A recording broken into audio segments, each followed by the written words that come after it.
Okay. It's a go. Yeah, hopefully. Patrick, thank you very much. Yes. So Hello. Lara and myself are members of Ned's House and Co-op. Lara's put together this PowerPoint which kind of negates the need to talk to you really, because it says it all out. Read this. But without duplicating what's over the screen, Ned's House and Co-op is a large house up in technically New Basements, on the border of New Basement Forest Fields, set up, as it says, 15 years ago, come July.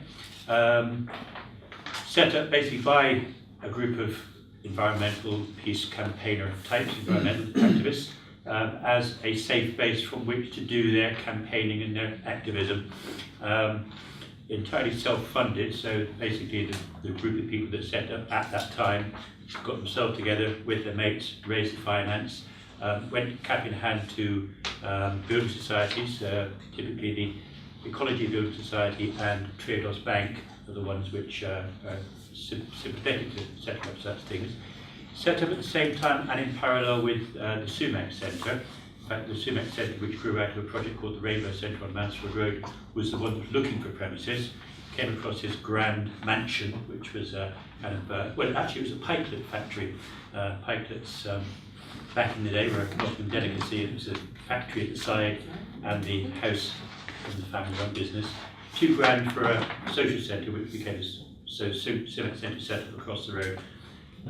Well, Ned's House and Co-op took on this large house.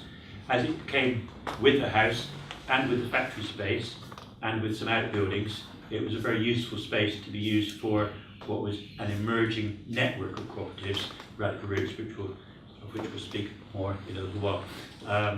So from day one, it's self-managed, self-financed, with obviously the support of the mortgages from the Building Society.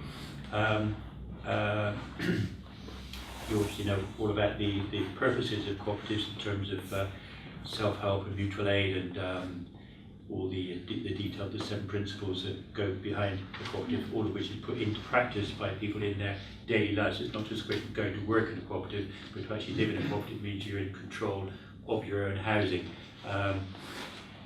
When we explain it to people who aren't familiar with cooperatives, they sometimes struggle a little bit because it's hard to find the concept of being your own landlord, or being you are not only a tenant but also the landlord, and some people struggle to get their heads around that the dual process there. Yeah, and I guess what is even harder for people to understand that we're a fully mutual co-op, and that means that is like you're a member of the co-op as long as you live in that, but then it's not a form of investment. So let's say in a month I'm gonna leave the house, it's not like I don't have anything basically, which is probably a downside, but it's the idea of not buying property for financial gain, rather to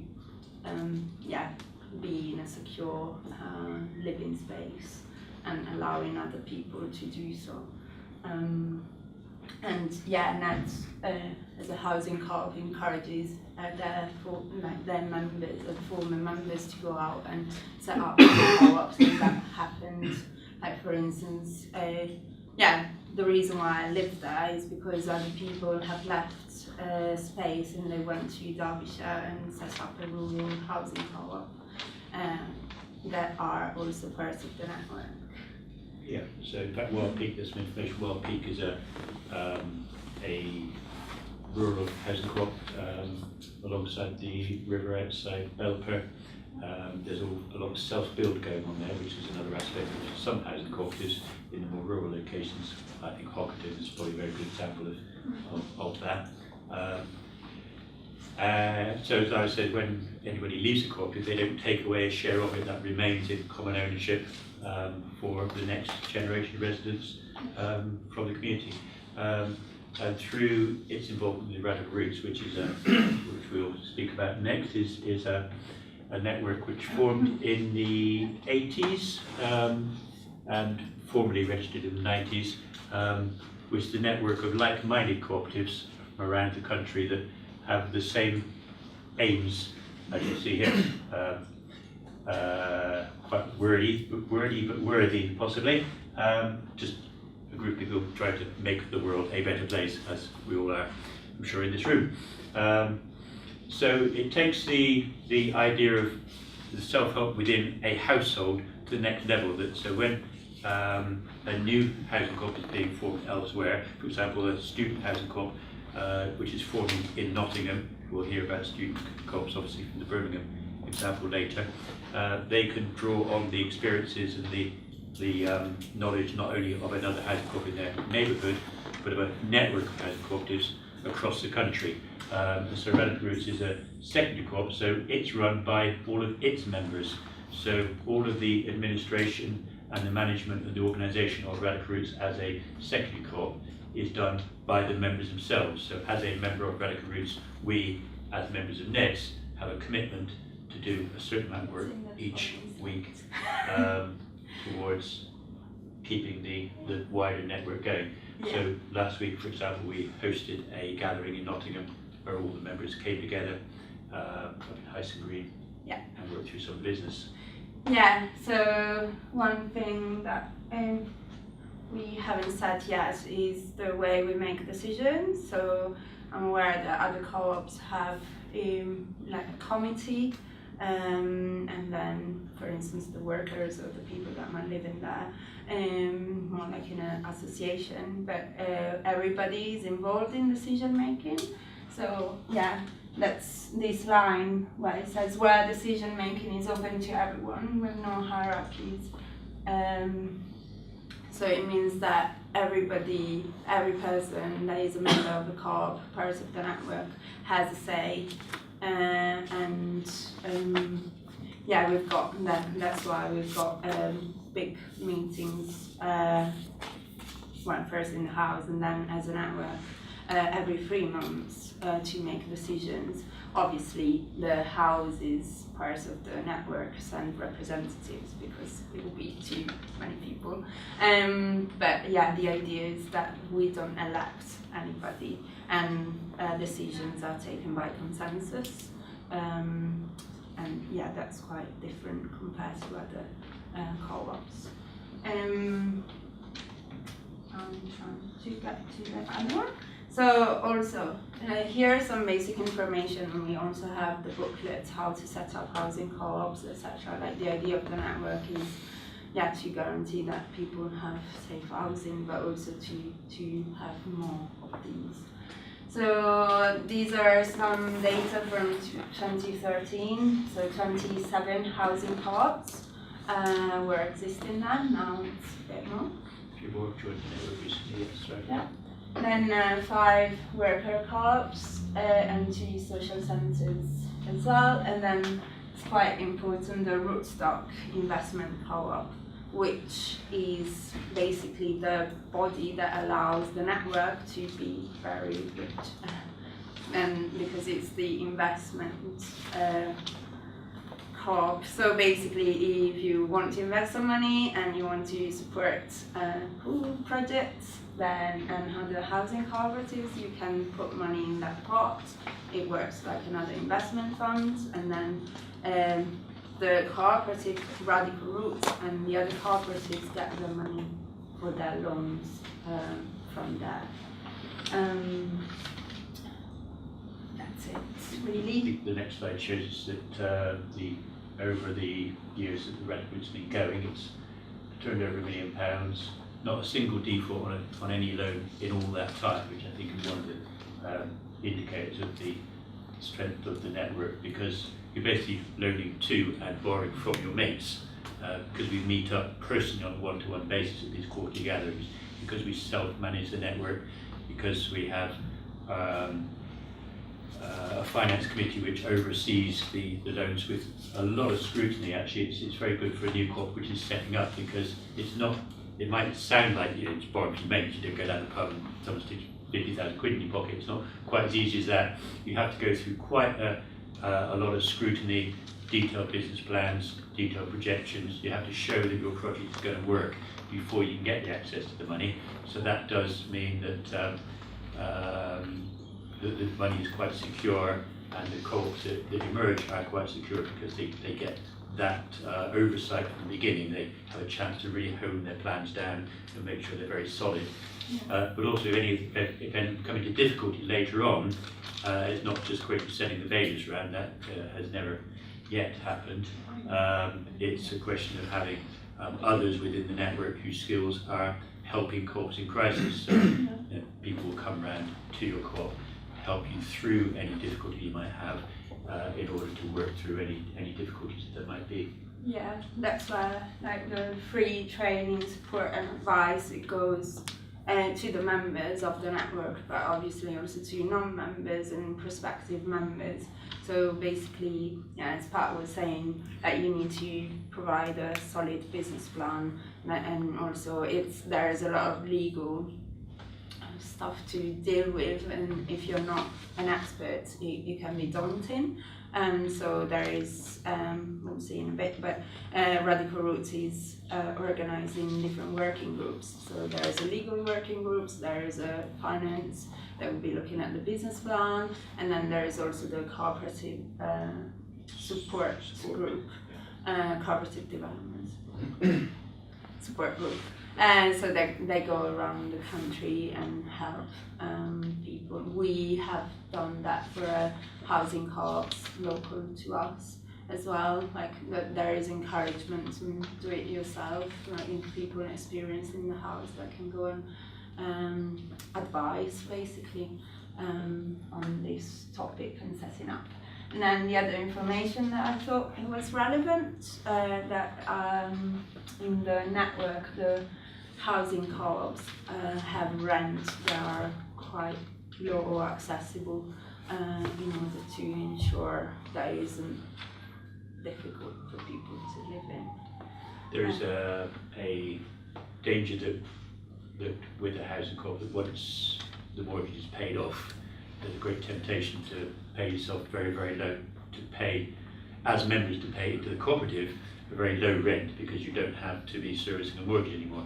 But Radical Roots encourages or maintains its support as a network for that to not happen, partly to avoid carpetbagging, whereby the members just sell off the house and run off with the proceeds. That's avoided by the rules that Radical Roots has developed, through which the individual cooperatives register. But instead, co-ops are encouraged to maintain an affordable but nevertheless ongoing sensible level of rent, so that those that are currently benefiting from the input of the previous members are looking to the future to support future members in a wider network. So by having paid off a lot of debts, having become established, having become a wealthy cooperative, very much the incentive is to put that wealth back into the network by supporting the setting up of other cooperatives locally, regionally or nationally, within the same sector or otherwise, as we'll come on to shortly. Okay, yeah, this is a bit of what Pat was saying before. We're self-funded, and yeah, there is occasional grant funding as to develop some legal or financial development work. And then, yeah, as I said before, members' work commitment is important. So the co-ops, part of the network, have to be active in supporting the network itself. And these figures are under discussion, big discussion at the moment, because yeah, they're a bit too strict for some, and there's limits in terms of accessibility for that. I'm just running through because I don't really know what the time. So We've covered that really, so how the network supports each other, members help themselves, personal resilience, and we take that local model to apply it to a larger level through the network. Yeah, this is things that I probably assume that you all know because you're all part of co-ops, and this is more exciting, not the blank one, yeah. So this is quite small, but that's what Pat was saying, that's the very exciting thing. For instance, this is part of a study. There is a little abstract on the newsletter that I left on your seats.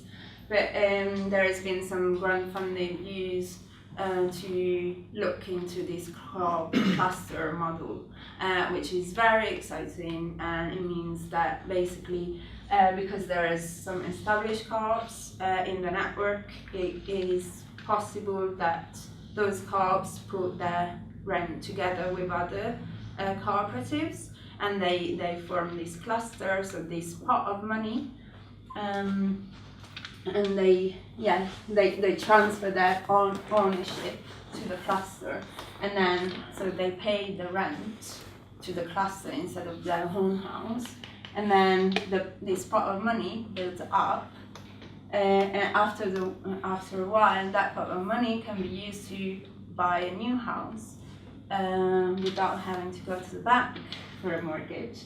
So the cluster itself, find the group that is interested in becoming part of it, and then the group gets involved, adhere to the rules, and then this process repeats on and on and on.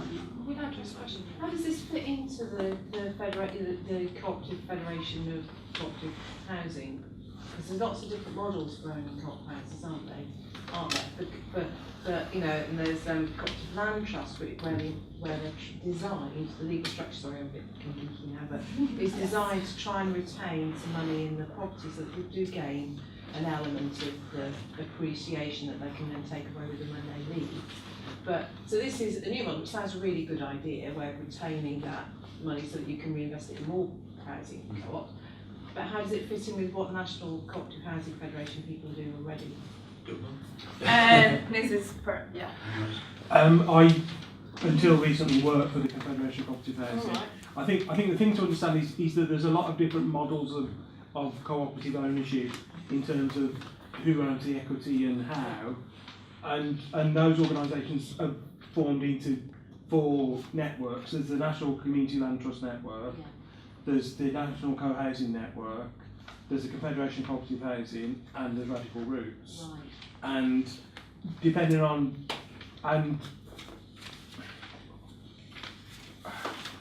if you're a community land trust, you end up in the community land trust network. If you're co-housing, you end up in the co-housing network. If you're a fully mutual housing co-op, you've got a choice.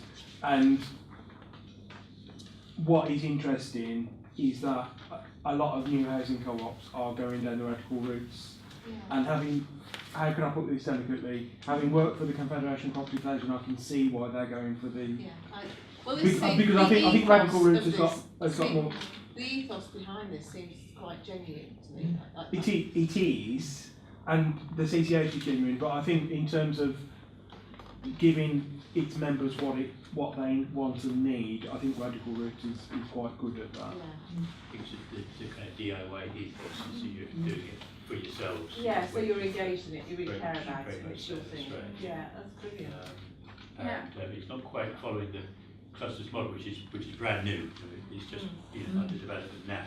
But as an example, which kind of is similar to this, is that a well-established house, a cooperative in further north from here, had paid off its mortgage, had got some money in the bank, and another co-op in Birmingham was looking to set up.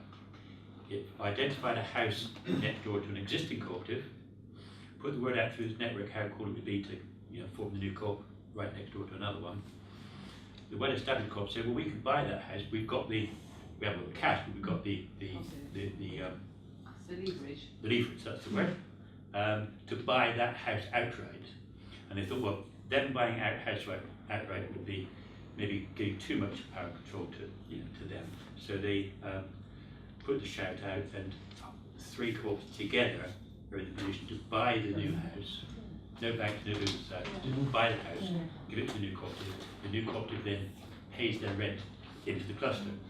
And so rather than being like waiting for 5 households to form in Forest Fields, it was a group of Leeds together, a group of Manchester by a place in Birmingham. Because the network is so solid, it can find the right parties from within the network with the finances to put that model together. So that hopefully will be happening quite soon. So the network basically buying the property outright. it back to one of its members and then using that finance to put into the pot for the next one down the line. Part of this. You're going to have to wind it. Yep. Yeah, Oh, sorry. yeah, no, it's fine, we're at the end. Also part of this discussion, so it was taken from a report that's been put together about co-op clusters, and there was a slide that it was in there but can't be recognised.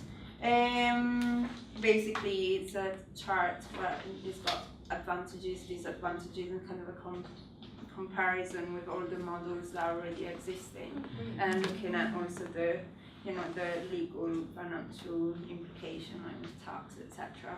But you can find at the very bottom of this web page, there is the report, and you can download it in some PDF. And yeah, if you got any questions, you can ask at the end probably if we run out of time. Would you be able to circulate the slides afterwards? I've made a note to do that. Yeah. Yes, thank you. Thank you very much. There is all the documentation there. Yeah, definitely. Right, then we'll just do the swap over with the PowerPoints. I don't know if Laura could help Bill. Yeah. It's just out of that just gives me a minute just to say that I have produced a handout, it's just on the table here, of cooperative housing in these